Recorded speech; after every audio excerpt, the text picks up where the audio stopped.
ಎಲ್ರಿಗೂ ನಮಸ್ಕಾರ. ನಾನು ನಿಮ್ಮ ಸಿಂಧು ಗಿರೀಶ್. ಎಲ್ಲರೂ ಹೇಗಿದ್ದೀರಾ? ಚೆನ್ನಾಗಿದ್ದೀರಾ ಅಂತ ಅನ್ಕೊತೀನಿ. ಇವತ್ತಿನ ಕಾನ್ಸೆಪ್ಟ್ ಬಂದು ಕಫ. ಈಗ ಮಳೆಗಾಲ ಚಳಿಗಾಲ ಎಲ್ಲ ಶುರು ಆಯಿತು ಅಂದರೆ ಎಲ್ಲ ಮಕ್ಕಳಲ್ಲೂ ಕಂಡು ಬರುವಂತಹ ಸಾಮಾನ್ಯ ಸಮಸ್ಯೆ ಈ ಕಫ ಆಗೋದು ಮಕ್ಕಳಿಗೆ. ಈ ಕಫ ಆದಾಗ ಮಕ್ಕಳನ್ನ ಯಾವ ರೀತಿ ನೋಡ್ಕೋಬೇಕು ಅನ್ನೋದೇ ಇವತ್ತಿನ ಈ ವಿಡಿಯೋ ಆಗಿರುತ್ತೆ. ಮೊದಲನೇದಾಗಿ ಕಫ ಅನ್ನೋದು ಒಂದು ಬ್ಯಾಕ್ಟೀರಿಯಲ್ ಇನ್ಫೆಕ್ಷನ್ ಆಗಿರುತ್ತೆ. ಒಬ್ಬರಿಂದ ಒಬ್ಬರಿಗೆ ಕೂಡ ಇದು ಹರಡುವಂತಹ ಚಾನ್ಸಸ್ ಇರುತ್ತೆ. ಸೊ ಈ ಕಫ ಆಗಿದೆ ಅಂದಾಗ ಮಕ್ಕಳನ್ನ ಹೊರಗಡೆ ಕರ್ಕೊಂಡು ಹೋಗಬಾರ್ದಾ ಅನ್ನೋದಾಯ್ತು ಅಂದರೆ ಖಂಡಿತವಾಗ್ಲೂ ಕರ್ಕೊಂಡೋಗಿ ಮಕ್ಕಳನ್ನ.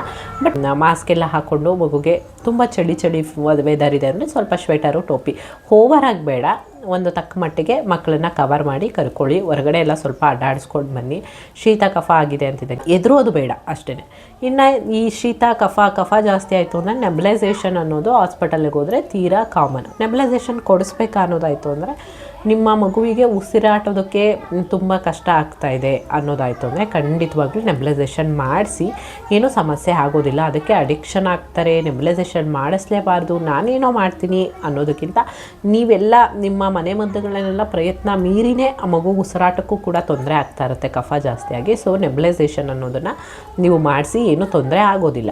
ಯಾರಿಗೆ ಈ ಥರದ ಸಮಸ್ಯೆ ಅತಿ ಹೆಚ್ಚಾಗಿ ಕಾಡುತ್ತೆ ಬರುತ್ತೆ, ಕಫ ಆಗುತ್ತೆ ಕಮ್ಮಿ ಆಗುತ್ತೆ ಕೆಲವು ಮಕ್ಕಳಿಗೆ ತೀರಾ ಕಾಡುತ್ತೆ ಅನ್ನೋದಾಯಿತು ಅಂದರೆ ಮೊದಲನೇದಾಗಿ ಮಕ್ಕಳಿಗೆ ಇಮ್ಯುನಿಟಿ ಕಮ್ಮಿ ಇರುತ್ತೆ. ಆಮೇಲೆ ಊಟತಾನೆ ಲೋ ಬರ್ತ್ ಮಕ್ಕಳಾಗಿತ್ತು ಅಂದರೆ, ಇಲ್ಲ ಪ್ರೀ ಟರ್ಮ್ ಬೇಬೀಸ್ ಇದ್ದರು ಅಂದರೆ, ಆಮೇಲೆ ಸ್ವಲ್ಪ ಊಟದಾಗ ಏನಾದ್ರು ಸಮಸ್ಯೆ ಆಗಿ ಐ ಸಿ ಯು ಅಲ್ಲಿ ಇದ್ದಂತಹ ಮಕ್ಕಳಾದರೆ ಆ ಮಕ್ಕಳಿಗೆ ಇಮ್ಯುನಿಟಿ ಪವರ್ ಏನಿರುತ್ತಲ್ಲ ಅದು ಕಡಿಮೆ ಇರುತ್ತೆ. ಸೊ ಆ ಮಕ್ಕಳಿಗೆ ಈ ಥರದ್ದು ಕಫ ಶೀತ ಆದಾಗ ಸ್ವಲ್ಪ ಓವರ್ ರಿಯಾಕ್ಟ್ ಆಗುತ್ತೆ. ನಾರ್ಮಲ್ ಮಕ್ಕಳಿಗೆ ಏನೂ ಸಮಸ್ಯೆ ಆಗೋದಿಲ್ಲ. ಶೀತ ಆಗುತ್ತೆ, 1-2 ದಿನ ಶೀತ ಇರುತ್ತೆ, ಕೆಮ್ತಾರೆ ಮಕ್ಕಳು 1-2 ದಿನ, ಅದಾದಮೇಲೆ ಸರಿ ಹೋಗ್ತಾರೆ.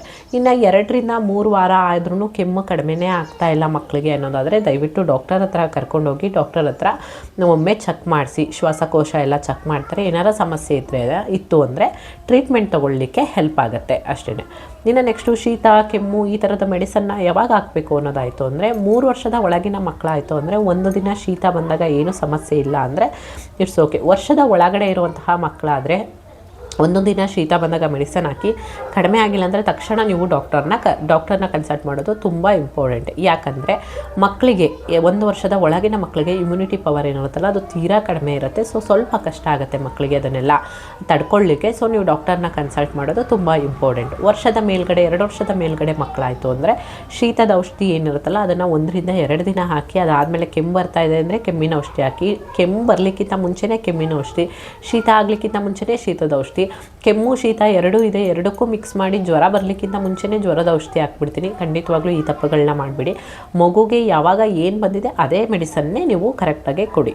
ಇನ್ನು ಮನೆ ಮದ್ದುಗಳನ್ನ ಯಾವಾಗ ಟ್ರೈ ಮಾಡಬೇಕು ಅನ್ನೋದಾಯಿತು ಅಂದರೆ, ಶೀತ ಆಗಿದೆ ಕೆಮ್ಮಾಗಿದೆ ಮನೆ ಮದ್ದನ್ನು ಟ್ರೈ ಮಾಡಬೇಕಾ? ಖಂಡಿತವಾಗ್ಲೂ ಮನೆ ಮದ್ದುಗಳನ್ನ ಟ್ರೈ ಮಾಡಿ, ನೀವು ಪ್ರಯತ್ನ ಮಾಡಿ. ಅಥವಾ ಮಗುಗೆ ಅಡ್ಜಸ್ಟ್ ಆಗಿದೆ ನೀವು ಹಾಕ್ತಿದ್ದೀರಾ ಹಾಕಿ. ಎಷ್ಟು ಹಾಕಬೇಕು ಅಂತ ಕಂಪ್ಲೀಟಾಗಿ ತಿಳ್ಕೊಂಡು ನೀವು ಮನೆ ಮದ್ದುಗಳನ್ನ ಹಾಕಬೇಕಾಗತ್ತೆ. ಮಗುಗೆ 1 ಸ್ಪೂನ್ ಹಾಕ್ಬೇಕಾ, 2 ಸ್ಪೂನ್ ಹಾಕಬೇಕಾ, ದಿನದಲ್ಲಿ 1 ಸಲ ಹಾಕಬೇಕಾ, 2 ಸಲ ಹಾಕಬೇಕಾ, ಇದನ್ನೆಲ್ಲ ನೀವು ಕಂಪ್ಲೀಟಾಗಿ ತಿಳ್ಕೊಂಡು ಹಾಕಿ. ಈ ತುಳಸಿ, ಮೆಣಸು, ಲವಂಗ ಇದೆಲ್ಲ ಶೀತ ಕೆಮ್ಮು ಆದಾಗ ನಮ್ಮಲ್ಲಿ ಯಥೇಚ್ಛವಾಗಿ ಬೆಳೆಸುವಂತಹ ಪದಾರ್ಥಗಳು. ಈ ತುಳಸಿ ಮೆಣಸು ಇವೆಲ್ಲ ಏನಿದೆಯಲ್ಲ ಹೀಟ್ ಆಗುವಂತಹ ಚಾನ್ಸಸ್ ಇರುತ್ತೆ. ದಿನಕ್ಕೆ ನೀವು 2 ಸಲ 3 ಸಲ ಕೊಟ್ಟರೆ, ಒಂದು ಸಲ ನೀವು ಈ ಮನೆ ಮದ್ದನ್ನು ಪ್ರಯತ್ನ ಮಾಡಿದ್ದೀರಾ ಅಂದಾಗ ಅದಕ್ಕೆ ತಕ್ಕಂಗೆ ನೀರನ್ನು ಕುಡಿಸೋದು ಕೂಡ ನಿಮ್ಮದೇ ಜವಾಬ್ದಾರಿ ಆಗಿರುತ್ತೆ. ಇಲ್ಲಾಂದರೆ ಮಕ್ಕಳಿಗೆ ಹೀಟ್ ರ್ಯಾಷಸ್ ಎಲ್ಲ ಆಗುವಂಥದ್ದು, ಬಾಡಿ ಎಲ್ಲ ಉರಿಯುವಂಥದ್ದು ಈ ಥರ ಚಾನ್ಸಸ್ ಕೂಡ ಇರುತ್ತೆ. ಸೊ ಹಾಗಾಗಿ ನೀವು ನೋಡಿ ಮನೆ ಮದ್ದುಗಳನ್ನ ಪ್ರಯತ್ನ ಮಾಡಿ. ಮಾಮೂಲಿ ಡಾಕ್ಟರ್ ಕೊಟ್ಟಿದ್ದ ಮೆಡಿಸನ್ನ ಹಾಕ್ತಾ ಇದ್ದೀನಿ. ಸೊ ಅದ್ರ ಮಧ್ಯೆ ನಾನು ಮನೆ ಮದ್ದನ್ನು ಹಾಕ್ಬೋದು ಅನ್ನೋದಾಯಿತು ಅಂದರೆ ಖಂಡಿತವಾಗ್ಲೂ ಹಾಕ್ಬೋದು. ಆದರೆ ಹೇಳಿದ್ನಲ್ಲ, ಎಷ್ಟು ಪ್ರಮಾಣದಲ್ಲಿ ಹಾಕಬೇಕು, ಯಾವ ವಸ್ತುಗಳನ್ನ ಹಾಕಬೇಕು ಅದ್ರ ಬಗ್ಗೆ ಸಂಪೂರ್ಣ ಮಾಹಿತಿ ಇದ್ದರೆ ಮಾತ್ರ ಹಾಕಿ, ಇಲ್ಲಾಂದರೆ ಡಾಕ್ಟರ್ ಮೆಡಿಸನ್ನೇ ಹಾಕ್ತಾ ಬನ್ನಿ. ಶೀತ ನೆಗಡಿ ಕೆಮ್ಮು ಏನೂ ಆಗಿಲ್ಲ, ಈ ಥರದ ಮನೆಮದ್ದುಗಳನ್ನ ಪ್ರಯೋಗ ಮಾಡಬೇಕನ್ನೋದು. ಚಳಿಗಾಲ ಬಂತು ಮಳೆಗಾಲ ಬಂತು ಮಾಡ್ಬೋದು ಅಂದರೆ ಮಾಡಿ. ಮಕ್ಕಳ ಇಮ್ಯುನಿಟಿ ಬಿಲ್ಡಿಗೆ ಹೆಲ್ಪ್ ಆಗುತ್ತೆ. ವಾರದಲ್ಲಿ 1 ಸಲ ಹಾಕಿ, 15 ದಿನಕ್ಕೆ 1 ಸಲ ಹಾಕಿ.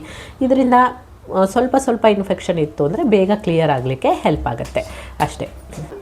ಮಕ್ಕಳಿಗೆ ಮೂಗು ಸೋರ್ತಾ ಇರಬೇಕಾದ್ರೇ ಮೆಡಿಸನ್ ಹಾಕ್ಬೇಕಾ? ಮಗುಗೆ ಆರಾಮಾಗಿ ಶೀತ ನೆಗಡಿ ಎಲ್ಲ ಆಗಿದೆ, ಬಟ್ ಆರಾಮಾಗಿದೆ ಮಗು, ಊಟ ಮಾಡ್ತಿದೆ ಆರಾಮಾಗಿದೆ ಅಂದರೆ ಮೆಡಿಸನ್ ಹಾಕುವಂತಹ ಅವಶ್ಯಕತೆ ಇಲ್ಲ. ಮೂಗು ಸೋರಿದ್ರೆ ಸೋರಲಿ, 1-2 ದಿನ ಸೋರುತ್ತೆ, ತಾನೇ ಆಮೇಲೆ ನಿಂತೋಗುತ್ತೆ. ಮಗು ಆರೋಗ್ಯಕ್ಕೆ ಕೂಡ ಇದು ತುಂಬಾ ಹೆಲ್ಪ್ ಆಗುತ್ತೆ.